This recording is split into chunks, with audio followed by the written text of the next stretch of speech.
হঠাৎ কেন দলের সমস্ত পদ ছেড়ে দিলেন তৃণমূলের অন্যতম প্রবীণ নেতা জ্যোতিপ্রিয় মল্লিক? শুধুই কি অসুস্থতা, নাকি এর পেছনে লুকিয়ে রয়েছে বড় কোনো রাজনৈতিক সমীকরণ?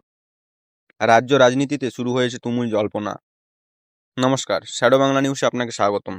রাজ্যের রাজনৈতিক মহলে নতুন করে চর্চার কেন্দ্রবিন্দুতে উঠে এসেছেন তৃণমূল কংগ্রেসের বর্ষীয়ান নেতা জ্যোতিপ্রিয় মল্লিক। সম্প্রতি তিনি দলের সমস্ত সাংগঠনিক পদ থেকে সরে দাঁড়ানোর সিদ্ধান্ত নিয়েছেন। তার দাবি, দীর্ঘদিন ধরেই শারীরিক অসুস্থতার কারণে সক্রিয়ভাবে দায়িত্ব পালন করা সম্ভব হচ্ছিল না। সেই কারণে তিনি এই সিদ্ধান্ত নিতে বাধ্য হয়েছেন। তবে রাজনৈতিক মহলের একাংশ মনে করেছে বিষয়টি শুধুমাত্র শারীরিক অসুস্থতার মধ্যে সীমাবদ্ধ নয়, এর পিছনে অন্য কোনো রাজনৈতিক কারণ রয়েছে কিনা তা নিয়ে শুরু হয়েছে জল্পনা। বিরোধী শিবির ইতিমধ্যে এই ঘটনাকে কেন্দ্র করে তৃণমূলকে আক্রমণ করতে শুরু করেছে। অন্যদিকে তৃণমূল নেতৃত্বের তরফ থেকে এখনো পর্যন্ত বিস্তারিত কোনো প্রতিক্রিয়া পাওয়া যায়নি। জ্যোতিপ্রিয় মল্লিক দীর্ঘদিন ধরে রাজ্যের রাজনীতিতে গুরুত্বপূর্ণ ভূমিকা পালন করে এসেছেন।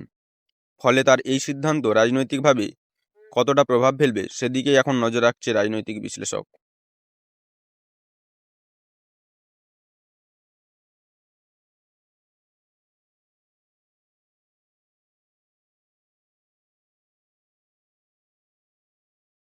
ভিডিওটি ভালো লাগলে লাইক, শেয়ার এবং সাবস্ক্রাইব করতে ভুলবেন না।